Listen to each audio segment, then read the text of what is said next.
கீழ் வழங்கப்பட்ட பதவிகள் அவங்களுக்கு கடுமையான ஒரு அதிருப்தியையும் ஏமாற்றத்தையும் கொடுத்திருக்கிறது.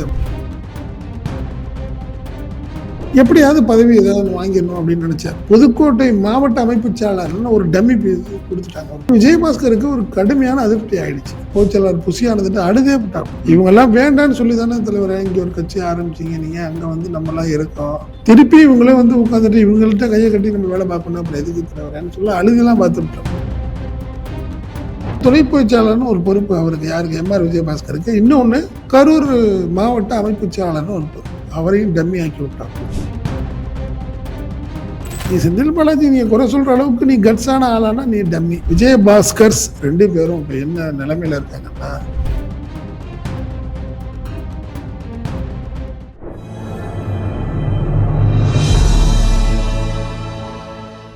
தமிழ் மீடியா நேயர்களுக்கு வணக்கம். இன்றைய நேர்காணலில் நம்மோடு இணைந்திருப்பவர் தமிழ் நியூஸ் ஆசிரியர் மற்றும் மூத்த பத்திரிகையாளர் திரு செந்தில்வேல் சார் அவர்கள். சார் வணக்கம். வணக்கம் தீரன், சொல்லுமா சார். அதிமுகவிலிருந்து விலகி தமிழக வெற்றி கழகத்தில் இணைஞ்சவர்களுக்கு வந்து புதுசாக வந்து பதவி கொடுத்துருக்குறாங்க. குறிப்பாக சி. விஜயபாஸ்கர், எம்.ஆர். விஜயபாஸ்கர், மரதம் குமரவேல், இவங்க எல்லாருக்குமே வந்து பதவிகள் வழங்கப்பட்டிருக்குது, கட்சி ரீதியான பதவிகள். என்னென்ன பதவிகள் கொடுத்துருக்குறாங்க, இதை நீங்கள் எப்படி சார் பார்க்குறீங்க? ஒரு பெரிய எதிர்பார்ப்பு இருந்ததுன்னு வச்சுங்களேன். ரொம்ப கடுமையான ஒரு எதிர்பார்ப்புலேயே இருந்தாங்க. காரணம், ஜூன் இறுதியில் ரெண்டு பேருமே ரிசைன் பண்ணிட்டு ஜூலை முதல் வாரத்தில் டிவிகேல தமிழக வெற்றி கழகத்தில் ஜாயின் பண்ணாங்க. அப்பையிலேருந்து அவங்களுக்கு பெரிய எதிர்பார்ப்பு இருந்தது, எப்படியாவது ஒரு பொறுப்பு வேணும் அப்படிங்கிறத.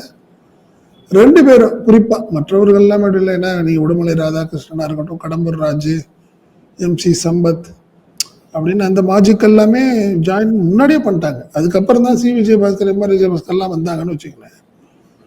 பட் இந்த நிலையில் பார்த்தீங்கன்னா, இவங்க சி. விஜயபாஸ்கர், எம்.ஆர். விஜயபாஸ்கர் எப்படியாவது நம்மளுக்கு ஒரு பொறுப்பு வேணும் அப்படி. காரணம் என்ன, அவங்க ரெண்டு பேருமே அதிமுகவில் கொஞ்சம் ஒரு முக்கியத்துவம் வாய்ந்த பதவிகளை வைத்து வந்தவர்கள், மாவட்ட செயலாளர்கள். மாவட்ட செயலாளர் நம்ம இங்கே இருக்கிற மாதிரி கிடையாது. டிவிகேல வந்து மாவட்ட செயலாளர்லாம் ஒரு தொகுதிக்கு ஒரு மாவட்ட செயலாளர் அங்கே. பட் ஏடிஎம்கேலாம் அப்படி கிடையாது. அங்கே பார்த்தீங்கன்னா விஜயபாஸ்கர் வந்து புதுக்கோட்டை ஒருங்கிணைந்த மாவட்ட செயலாளராக இருந்தார். இப்போ அதிமுக 3 ஆயிடுச்சுன்னு வச்சுக்கலாம். புதுக்கோட்டையில 3 மாவட்ட செயலாளர்கள் அதிமுகவுக்கே. பட் அப்படி இருந்தாலும் கூட பார்த்தீங்கன்னா அதிமுகவில் 3 தொகுதிகளுக்காவது ஒரு மாவட்ட செயலாளர் மினிமம் அப்படி வரும், 2, 3 அப்படிங்கிற ஒரு சூழ்நிலையில தான் இருக்கு. ஆனால் இப்போ நீங்க வந்து விஜயபாஸ்கருக்கும் சரி, எம்.ஆர். விஜயபாஸ்கருக்கும் சரி, டிவிகேயில் வழங்கப்பட்ட பதவிகள் வந்து அவங்களுக்கு கடுமையான ஒரு அதிருப்தியையும் ஏமாற்றத்தையும் கொடுத்திருக்கிறது அப்படின்னு அவங்க ஆதரவாளர்கள் சொல்றாங்க. அவர் வந்து குறிப்பா பாத்தீங்கன்னா, இது இந்த சி. விஜயபாஸ்கர், எம்.ஆர். விஜயபாஸ்கர் அந்த கம்பாரிசன் மட்டும் பார்ப்போம், மற்றதெல்லாம் நம்ம விட்டுருந்தோம்னு வச்சுக்கலாம்.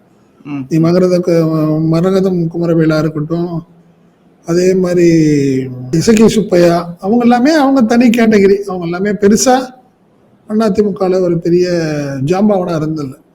இதுல வந்து பாத்தீங்கன்னா எம்.ஆர். விஜயபாஸ்கரும் பெருசா டம்மி தான். But see. விஜயபாஸ்கர் தன்னை எப்பயுமே தலைமைக்கு ரொம்ப நெருக்கமா இருக்கிற மாதிரியே காட்டிக்கிட்டு இருந்தவர். அது குறிப்பா எடப்பாடி பழனிசாமியோட ரொம்ப நெருக்கமாவே இருந்தவர். டெல்டால தனக்கான முக்கியத்துவம் எப்பயுமே இருக்கணும்னு அப்படி ஒரு ஒரு போராட்டத்திலேயே இருப்பார். அப்படி இருந்தவர் தான் இப்போ ஒரு அதிருப்தியின் அடிப்படையில போனார். காரணம் என்ன, முதல்ல ஏன் வெளியே போனார் அப்படிங்கிறத நம்ம பார்க்கணும். சி. விஜயபாஸ்கரை பொறுத்த வரைக்கும் பார்த்தீங்கன்னா, எப்படியாவது பதவி ஏதாவது வாங்கிடணும் அப்படின்னு நினைச்சார். குறிப்பா முதல்ல திமுக அண்டு அதிமுக இணைந்து ஒரு முயற்சி பண்ணாங்கல்ல, அதுல எப்படியும் மந்திரி கிடைக்கும்னு பார்த்தாங்க, கிடைக்கல. அப்புறம் தொல் திருமாவளவன் முதல்வர் ஆக்கி அதிமுக அமைச்சரவை பங்கேற்கிற மாதிரி ஒரு சூழ்நிலை வந்தது. அதில் எப்படியாவது எதிர்பார்த்தவங்க திடீர்னு ஒன்றும் இல்லை அப்படின்னு ஒரு சூழ்நிலை ஆன ஒன்று பார்த்தீங்கன்னா, விஜயபாஸ்கர், சி. விஜயபாஸ்கருக்கு கடுமையான அதிருப்தி. அதன் தொடர்ச்சியாக தான் என்ன நடந்ததுன்னா, எம்எல்ஏக்கள் கூட்டம் நடந்தது. எடப்பாடி தலைமையிலான எம்எல்ஏக்கள் கூட்டம் நடந்ததுல தான் பார்த்தீங்கன்னா, C. Vijayabaskar and CV. Shanmugam ரெண்டு பேரும் கடுமையா எடப்பாடி பழனிசாமியை திட்டாங்க. இன்னும் குறிப்பாக சொல்ல போனா ஒருமையிலும் பேசி விட்டார்கள்னு சொல்றாங்க. அதனாலதான் அவங்க ரெண்டு பேருமே எடப்பாடியை ஃபேஸ் பண்றதுக்கு சங்கடப்படுறாங்க. ஒரு பொதுச் செயலாளரை, ஏன்னா அதிமுக பொதுச் செயலாளருங்கிறது எவ்வளவு பெரிய பவர்ஃபுல். எம்ஜிஆர், ஜெயலலிதா காலத்துக்கு அப்புறம் எடப்பாடி பழனிசாமிக்கு கிடைத்தது. பட் அதே அளவுக்கு அவர் எதிர்பார்க்க முடியாது. எடப்பாடி பழனிசாமி நீங்க எம்ஜிஆர் மாதிரி ஜெயலலிதா மாதிரி எதிர்பார்க்க முடியாது இல்ல. கண்டிப்பா. காரணம் இவங்க எல்லாம் சேர்ந்துதான் அவரை பொதுச்செயலாளர் ஆக்குனாங்க. அதனால அந்த உரிமையில அவங்க கொஞ்சம் ஒரு கூடுதல் உரிமையாக தான் இருந்தவங்க ஒரு உரிமையில் பேசுனதான் எடப்பாடி பழனிசாமி எதிர்பார்க்கணும். ஆனா இப்படி பேசிவிட்டாங்களாங்கிற ஒரு வருத்தம் அவருக்கு. அந்த தொடர்ச்சியாக தான் பண்ணிச்சு. சிவிஎஸ் அப்படியே இருந்துட்டார், கொஞ்சம் ஒதுங்கியே இருக்கிறாரு. எடப்பாடி பழனிசாமி சந்திக்க முற்றிலும் தவிர்த்து வருகிறார். ஆனால் விஜயபாஸ்கருக்கு ஒரு சங்கடம். ஏன்னா இனிமே நம்ம வந்து தலைமையோட நெருங்க முடியாது, இந்த கட்சியில நம்மளால இருக்க முடியாது. கண்டிப்பா எடப்பாடி பழனிசாமி நம்மளை டம்மி ஆக்கிடுவாப்லன்னு தெரியும். ஸோ வேற தவிர்க்க முடியாத ஒரு சூழ்நிலையில தான் அவர் வந்து ஃபர்ஸ்ட் டிவிகேல பேச்சுவார்த்தை நடத்தினார். அவர் ஏற்கனவே ஆரம்ப காலத்திலேருந்தே விஜய், அதே மாதிரி ஜெகதீஷ் பழனிசாமி, விஷ்ணு ரெட்டி இவங்களோட கொஞ்சம் நெருக்கமாக இருந்திருக்கிறார். பிஸ்னஸ் ரீதியாக ரொம்ப நெருக்கமாக இருந்திருக்கிறாரு. ஸோ அதன் அடிப்படையில் தான் சரி டிவிகேல போனால் ஒரு நல்ல ஒரு பதவி நம்மளுக்கு கிடைச்சிடும், வாங்கிடலாம் அப்படின்னு ஒரு எண்ணத்தில் தான் அவர் உள்ளே வந்தார். சரி உள்ளே வந்து பார்த்தீங்கன்னா எப்படியும் ஜூலை ஃபர்ஸ்ட் வீக், ஒரு மாதத்துக்குள்ளே எப்படியாவது போட்டுருவாங்கன்னு பார்த்தா கிட்டத்தட்ட பார்த்தீங்கன்னா இப்போ ஆகஸ்ட் ஃபர்ஸ்ட் வீக் வந்துருச்சு. ஒரு நிகழ்ச்சியிலே கூட நேரடியாகவே கேட்டார், என்ன எங்களெல்லாம் ஒன்றும் கண்டுக்காமே இருக்கிறீங்கன்றார். யார்கிட்ட? புஷி ஆனந்துகிட்ட. ஆமாம், பூச்செயலாளர்கிட்ட என்னங்க ஒன்றும் கவனிக்க மாட்டேங்க எங்களை அப்படிங்கிற மாதிரி. என்ன காரணம்னா அவருக்கு பதவிங்கிறது ஒரு முக்கியமான ஒரு என்ன சட்டம் போடுற மாதிரி. சட்டம் இல்லாமல் எப்படி வெளியே போக முடியும்?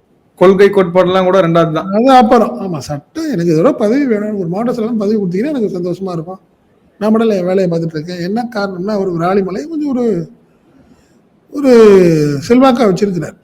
காரணம் என்னன்னா ஒரு கடுமையான ஒரு உழைப்பாளி, அதனால மாற்றுக்கிறது கிடையாது. அதே மாதிரி ஈஸியா அப்ரோச்சபிள் மேன் அப்படிதான் சொல்லணும். ஏன்னா நீங்க யாருனாலும் பேசலாம், உடனே பாப்பாரு பேசுவாரு அப்படிங்கிறதுனால தைரியமே. காரணம் என்ன, நீங்க சப்போஸ் ரிசைன் பண்ணாலும் ஜெயிச்சிடலாம் நம்ம அப்படிங்கிற தைரியத்தில் தான் அவர் ரிசைன் பண்ணார். சார் அவர் ரிசைன் பண்ணிட்டு பேரு அந்த தொகுதியில மக்களுக்கு நன்றி தெரிவிக்க போகும்போது மக்கள் யாருமே கண்டுக்கல, பெருமளவுல மக்களே இல்லைன்ற மாதிரிலாம் நம்ம வீடியோ பார்த்தோம். இல்ல உண்மைதான். அதாவதுன்னு பாத்தீங்கன்னா உங்களுக்கு ஒரு அதிருப்தி இருக்கும்ல, நீங்க உங்களுடைய சுயநலத்துக்காக ரிசைன் பண்ண முடியாது இல்லைங்க. எல்லாத்துக்குமே பிரச்சனை. அவங்க 6 எம்எல்ஏக்களுக்கும் பிரச்சனைன்னா ஒவ்வொருத்தருக்கும் தனித்தனி அஜெண்டா. எம்ஆர் விஜயபாஸ்கருக்கு என்ன பிரச்சனை, எடப்பாடி பழனிசாமி அவரை கண்டுக்காம போயிட்டாருன்னு அவருக்கு ஒண்ணு, விஜயபாஸ்கருக்கு நம்ம திட்டிவிட்டோம் இனிமே மூஞ்சில முடிக்க முடியாதுங்கிற ஒரு பயம். மரகதம் குமரவேல்லாம் அது வேற மாதிரி அஜெண்டா. காரணம் என்ன, ஃபர்ஸ்ட் ஒரு 3 பேர் ரிசைன் பண்ணவங்க எல்லாமே டிவி கேட்ட ஸ்வீட் பாக்ஸ் வாங்கின டீம் அந்த டீம். ஸோ இந்த மாதிரி பிரச்சனைகள்லாம் இருக்கு அவங்களுக்கு எல்லாம் வச்சுக்கோங்க. ஸோ விஜயபாஸ்கருக்கும் அந்த ஒரு அதிருப்தி இருக்கும். என்ன காரணம்னா நீங்க அவர் எம்எல்ஏங்கிறதுக்கான ஒரு விஷயத்துக்காக நீங்க வேற ஏதாவது கொள்கை ரீதியான பிரச்சனை, ஏன் தொகுதிக்கு திட்டம் கொண்டாடலங்கிறதுனால வருத்தம், இப்படிலாம் இருந்து அவர் ரிசைன் பண்ணா மக்கள்கிட்ட ஒரு நல்லா இருக்கும். ஓ நம்மளுக்கான என்ன ஒரு அட்லீஸ்ட் ஒரு மாட்டு வேடிக்கை பேர சொல்லியாவது ஏதாவது அவர் ரிசைன் பண்ணியிருந்தா நல்லா இருந்திருக்கும். அதையும் விட்டுட்டாரு. அதனாலதான் பப்ளிக்ல ஒரு கூட்டம் கொஞ்சம் அதிருப்தியா தான் இருக்காங்க. இன்னும் பாத்தீங்கன்னா எடப்பாடி பழனிசாமி விஜயபாஸ்கரை நீக்கி விட்டு புதுசா மாவட்ட செயலாளர் போட்டு நிர்வாகிகள்லாம் போட்டு அதிமுக ரன் ஆகிட்டு தான் இருக்கு, ஒன்றும் மோசமா இல்லைன்னு வச்சுங்களேன். இந்த நிலையில தான் இப்போ வந்து பாத்தீங்கன்னா நேற்றைய தினம் தாவேகா வந்து விஜயபாஸ்கருக்கு புதுக்கோட்டை அமைப்பு செயலாளர், அதாவது மாவட்ட அமைப்பு செயலாளர் அப்படின்னு ஒன்று பொறுப்பை கொடுத்துருக்கு. அது இல்லாம விராலிமலை மாவட்ட செயலாளர்னு ஒரு பொறுப்பை கொடுத்துருக்கு. ஒரு கடுமையான அதிருப்தி விஜயபாஸ்கர். அவர் என்ன எதிர்பார்த்தாருன்னா மண்டல பொறுப்பாளர்னு எதிர்பார்த்தார். 2-3 மாவட்டத்தை எனக்கு சேர்த்து கொடுங்க. அதனாலதான் அவர் என்ன பண்ணாரு, எம்ஆர் விஜயபாஸ்கரை கூட்டிட்டு போனாரு. திருச்சியில ஏற்கனவே இருந்த மாவட்ட செயலாளராக இருந்த சீனிவாசனை கூட்டிட்டு போனாரு. முன்னாள் அமைச்சர் திருச்சியில இருந்த வளர்மதியை கூட்டிட்டு போனாரு. நீங்க அவர் 2-3 மாவட்டத்தோட சேர்த்து எனக்கு ஒரு பொறுப்பு கொடுப்பாங்க, ஒரு மண்டல அளவுல ஒரு பொறுப்பா கொடுப்பாங்கன்னு எதிர்பார்த்தவட்ட புதுக்கோட்டை மாவட்ட அமைப்பு செயலாளர்னு ஒரு டம்மி கொடுத்துட்டாங்க, ஒரு பதவி கொடுத்துட்டாங்க. விஜயபாஸ்கருக்கு ஒரு கடுமையான அதிருப்தி ஆயிடுச்சு. ரெண்டாவது நீங்க பாத்தீங்கன்னா 2-3 தொகுதிக்கு சேர்ந்த ஒரு மாவட்ட செயலாளர் இருந்தா பரவாயில்ல, புதுக்கோட்டையில ராலிமலை தொகுதி மாவட்ட செயலாளர்னு ஒண்ணு கொடுத்துட்டாங்க. இனிமே அவர் புதுக்கோட்டையில ஒரு நிகழ்ச்சியில போய் கலந்துக்கிட்டா கூட அங்க இருக்க மாவட்ட செயலாளர் வேற. அவரு வந்து ஏற்கனவே பாத்தீங்கன்னா ஒரு பெரிய பவர்ஃபுல் மினிஸ்டரா இருந்தவர், சுகாதாரத்துறை அமைச்சராக இருந்தவர். என்ன நீங்க அதிமுக 2-3-4வது கேட்டகரியில இருந்தவர், இப்ப அவரை கொண்டு போய் ஒரே ஒரு தொகுதிக்கு மாவட்ட செயலாளர் ஆகும். புதுக்கோட்டைக்கு மாவட்ட அமைப்பு செயலாளர்னு ஒண்ணு போட்டிருக்காங்க. அது புதுசு. யாருக்கு? டிவிகேக்கு ஒரு புது பதவி அது. அது அமைப்பு செயலாளர்களுக்கு என்னென்ன ஒரு அதிகாரம் இருக்கு அப்படிங்கிறது இப்பதான் இனிமே தான் வகுக்க போறாங்க. புரியுதுங்களா? நீங்க ரெண்டாவது இது ஒரு கடுமையான அதிருப்தியா இருக்கிறாங்க. ஏற்கனவே அவருக்கு ஒரு பெரிய ஆள், ஒரு ரைவல் ஒருத்தர் இருக்காரு, பர்வேசன் ஒரு அமைச்சர் இருக்காரு அங்க, ஒரு அறந்தாங்கி தொகுதியுடைய எம்எல்ஏ. அவர் தான் மாவட்ட பொறுப்பு அமைச்சர். அவர் மாப்பிள்ளை சொல்லிக்குவாங்க, 2 பேரும் பேசிக்குவாங்கன்னு வச்சுக்கலேன். பட் இவரை பத்தி தெரியும். கண்டிப்பா விஜயபாஸ்கர் வந்து விட்டால் நம்மளோட நிலை என்ன ஆகும் அப்படிங்கிறது பர்வேஸுக்கு நல்லாவே தெரியும். அதனாலதான் தவிர்த்தார். நீ எந்த நபரா இருந்தாலும், பெரிய செல்வாக்கான ஆளா இருக்கட்டும், விஷயமான ஆளா ஏத்தாப்புல இருக்கிறப்ப வேற, நீங்க பக்கத்து சீட்ல வந்து உட்காந்தீங்கன்னா அவங்களோட நிலைப்பாடு வேற இல்ல. கண்டிப்பா கண்டிப்பா பாதுகாத்துக்கணும். அந்த ஒரு பெரிய சங்கடம் பர்வேஸுக்கு இருக்கு. அதனாலதான் அவர் வந்து கிட்டத்தட்ட பாத்தீங்கன்னா கடுமையான அதிருப்தியில இருந்தாரு. போய் பொதுச்செயலாளர் புசியானதுட்டு அழுதே விட்டாப்ல.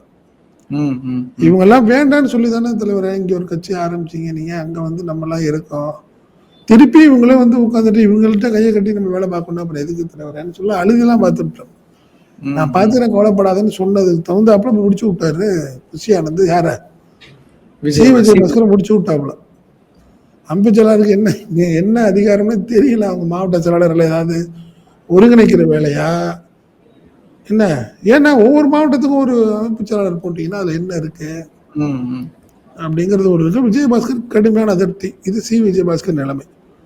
எம்ஆர் விஜயபாஸ்கர் எடுத்துக்கிட்டீங்கன்னா அவருக்கு 2 பொறுப்பு. அவர் வந்து பாத்தீங்கன்னா துணை பொதுச்செயலாளர் 1. நீங்க வழக்கமா பாத்தீங்கன்னா அதிமுக துணை பொதுச்செயலாளர் இருந்தீங்கன்னாவே டம்மி தான், பெருசா இருக்காது. அங்க வந்து பாத்தீங்கன்னா பொதுச்செயலாளர், துணை பொதுச்செயலாளர் நல்லா இருக்கும் அங்க. இங்க அப்படி கிடையாது. நீங்க புசியானதுக்கு என்ன செல்வாக்குன்னு ஒன்றும் தெரியாத ஒரு சூழ்நிலைங்க. நீங்க அங்க வந்து ஆதவ அர்ஜுனா பவர்ஃபுல்லா, ஜான் ஆரோக்கியசாமி பவர்ஃபுல்லா, விஷ்ணு ரெட்டியா, ஜெகதீஷ் பழனிசாமியா, நம்ம நிர்மல் குமாரா, யாரு எந்த சீசன்ல எப்படி இருப்பாங்க, என்னத்துக்கு யார் பவர் ஆவாங்கன்னு தெரியாதுல்ல. இந்த நிலையில் துணை பொதுச்செயலாளர்னு ஒரு பொறுப்பு அவருக்கு. யாருக்கு? எம்ஆர் விஜயபாஸ்கருக்கு. இன்னொன்னு கரூர் மாவட்ட அமைப்பு செயலாளர்னு ஒரு பொறுப்பு. அவரையும் டம்மி ஆக்கி விட்டாப்புல. ஸோ இது எல்லாமே வந்து பாத்தீங்கன்னா ஒரு கடுமையான அதிருப்தி ஆயிருக்கு. எம்ஆர் விஜயபாஸ்கருக்கு ஒரு பெரிய விஷயம் என்னன்னா, அவர் என்னன்னா ஏற்கனவே செந்தில் பாலாஜியை ஒரு பெரிய வில்லனா சித்தரிச்சிருக்குது டிவிக்கு. குறிப்பா பாத்தீங்கன்னா விஜய்கிட்ட என்னென்ன சொன்னாங்கலாம் தெரியாது. பயங்கரமான ஆளு, அவரை பாத்தீங்கன்னாவே அப்படிங்கிற மாதிரி சொல்லி வச்சுட்டாங்க. இந்த நிலையில எம்ஆர் விஜயபாஸ்கர் போய் சேர்ந்தவர், நீங்களே இப்படி பாக்குறீங்களே, எங்களெல்லாம் என்னென்ன செய்வாங்க தெரியுங்களா, நான் சாப்பிட்டுட்டு இருப்போம் தட்டை தூக்கி போட்டு என்னெல்லாம் அடிச்சு விரட்டுவாங்கிற மாதிரி இது கதை சொல்லி விட்டா. அப்படியானு தெரியல. அவருக்கு 2 பொறுப்பு, துணை பொதுச்செயலாளர் பொறுப்பு 1, மாவட்ட அமைப்பு செயலாளர் பொறுப்பு. நீங்க ஒரு விஷயம் அதுல, நீ செந்தில் பாலாஜி நீங்க குறை சொல்ற அளவுக்கு நீ கட்ஸான ஆளானா நீ டம்மி. நீங்க ஈக்குவலா ஃபைட் பண்ற ஆளு தானே தீரன் நல்லா இருக்கும். அரசியல் அதானே எதிர்பார்க்கணும். கண்டிப்பா கண்டிப்பா. அந்த விஷயத்துல பார்த்தா சி விஜயபாஸ்கர் நீங்க அட் எனி காஸ்ட் நீங்க ஏதாவது ஒரு வேலையை சொன்னீங்கன்னா, ஆமா சி விஜயபாஸ்கர் சொல்றேன், சி விஜயபாஸ்கர் நீங்க ஒரு வேலை கொடுத்தீங்கன்னா எந்த எண்டுனாலும் செஞ்சு கொடுத்துருவாப்புல, முடிச்சு கொடுத்துருவாப்புல. ஒரு வேலை கொடுத்தீங்கன்னா கையில காலில் விழுந்து வேலையை முடிச்சிருவாப்புலன்னு சொல்லுங்களேன், முடிச்சிருவாப்புல. ஆனா எம்ஆர் விஜயபாஸ்கர் டம்மி. ஆமா ஆமா, வேற வழி இல்லாம எடப்பாடி பழனிசாமி எம்ஆர் விஜயபாஸ்கரை கரூர்ல வச்சிருந்தாரு. மற்ற யாருமே செந்தில் பாலாஜி ஈக்குவலா எதிர்த்து நிக்கல, ஓடி போயிடுறாங்க. இல்லைன்னா போய் நேரா போய் சரண்டர் ஆகி திமுக சேர்ந்துருவாங்க. எம்ஆர் விஜயபாஸ்கர் மட்டும்தான் கொஞ்சம் அப்படியே நின்றுகிட்டே இருந்தார் அதிமுக. அதனாலதான் இவர் எம்ஆர் விஜயபாஸ்கரை கரூர்ல வச்சிருந்தாரு எடப்பாடி பழனிசாமி. இந்த நிலையில இந்த கரூர் சம்பவம், இந்த இது மாதிரி சம்பவங்கள்லாம் வைத்து விஜய் வந்து செந்தில் பாலாஜியை ஒரு உருவப்படுத்திட்டு இருக்காரு. அவர் பயங்கரமான ஆளு, நம்மளை விட்டுற மாட்டாங்க போல் இருக்கு அப்படின்னு நினைச்சிட்டு இருக்க நிலையில இவர் போய் பாத்துக்கங்க, 20 வருஷமா நான் போராடுறேன், நீங்க தான் என்னை காப்பாத்தணுங்கிற மாதிரி போய் காலில் விழுந்ததோட விளைவு நீங்க 2 பொறுப்பு. அதுக்கு தகுதியான ஆளான்னு பார்த்தா எம்ஆர் விஜயபாஸ்கர் கிடையாது, ஒரு டம்மின்னு வச்சுக்கல. இந்த நிலையில தான் இப்ப 2 பேரும் விஜயபாஸ்கர்ஸ் 2 பேரும் இப்ப என்ன நிலைமையில இருக்காங்கன்னா, ஒரு மாதிரி கடுமையான அதிருப்தியில இருக்காங்க. அது இல்லாம இன்னொரு விஷயம், இந்த விஜயபாஸ்கர்கள் சேர்றதுக்கு முன்னாடியே கடம்பூர் ராஜு போய் சேர்ந்தாரு. உடுமலை ராதாகிருஷ்ணன் போய் சேர்ந்தாப்புல. MC சம்பத்ன்னு சொல்லிட்டு அவரு கடலூர் மாவட்டம். அவங்க எல்லாம் சேர்ந்தவங்களுக்கு எல்லாம் ஒண்ணுமே பதவி இல்லை. திருச்சியில பாத்தீங்கன்னா வெள்ளமண்டி நடராஜன் ஒருத்தர் சேர்ந்தாரு. வளர்மதி போய் சேர்ந்தாங்க. யாருக்குமே பொறுப்பு இல்லை. கடுமையான ஃபங்க் ஆயிட்டாங்க எல்லாம். ஐயோ இங்க என்ன போய் எப்படி போய் மாட்டோம் இவங்கள்ட்ட தெரியாம புலம்பிட்டு இருக்காங்க இப்ப எல்லாம். என்ன பண்றது தெரியாம இருக்காங்க. இவங்க 2 பேருக்கு பதவி கொடுத்த மாதிரி கொடுத்து அவங்களையும் டம்மி ஆக்கி விட்டாங்க. அதனால ஏன்டா போய் சேர்ந்தோங்கிற ஒரு நிலையில இந்த டீம் எல்லாமே இருக்குது. பதவி வாங்கினவங்களும் அழுகுறாங்க, ஒரு பக்கெட்டு துண்டை போட்டுட்டு. பதவி கிடைக்கலங்கிற ஒரு டீமும் ஒரு சைட்ல அழுதுகிட்டு. இதுதான் நிலைமை. அதான் சார், இப்ப இவங்களுக்கு கொடுக்கப்பட்ட பதவி என்பது இவங்க எதிர்பார்த்த பதவி கிடையாதுன்றது வந்து எனக்கு தெரிஞ்சு போச்சு. ஆமா ஆமா, ஆல்ரெடி இவங்களுக்கு கொள்கை கோட்பாடுன்னு ஒண்ணு கிடையாது. பதவி மட்டுமே முதன்மையா வச்சு வந்து அரசியல் கட்சியில அரசியல். ஆமா ஆமா ஆமா ஆமா. இப்ப என்ன சார் முடிவு எடுப்பாங்க? இல்ல அதுதான் வேற வழி கிடையாது. இப்ப வேற வழி என்ன? இப்ப அவங்களுக்கு இப்போ வேற வழியே கிடையாது. ஏன்னா நீங்க ஒரு விஷயம் புரிஞ்சுக்கலாம், இங்க போய் இனிமே போய் இன்னொரு இடத்துக்கு உடனே வெளியெல்லாம் ரிட்டர்ன் ஆகி வர முடியாது.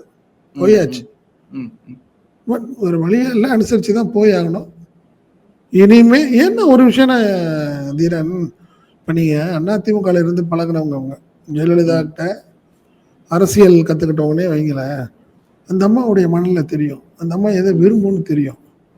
அதுக்கு தகுந்தாப்புல ஒரு திமுகவை எதிர்த்து நீ என்ன வேணாலும் பண்ணு அப்படின்னு சொல்லி அந்த அம்மா அரசியல் பண்ணோம். அதை விரும்பும். சட்டமன்றத்துல பேசுறத கூர்ந்து கவனிக்கும். அந்த மாவட்டத்துல எப்படி நடந்துக்கிறாங்கிறதெல்லாம் அவங்க ஃபாலோ பண்ணும், ஃபீட்பேக் கேட்டு செய்யும். இங்க அதுதான் பிரச்சனையே. டிவிக்கேல ஒண்ணுமே இல்லாம போயிட்டு இருக்கு. யார் இதை நிர்வகிக்கிறாங்களா? யார் சொல்றதை விஜய் கேட்கிறாரு?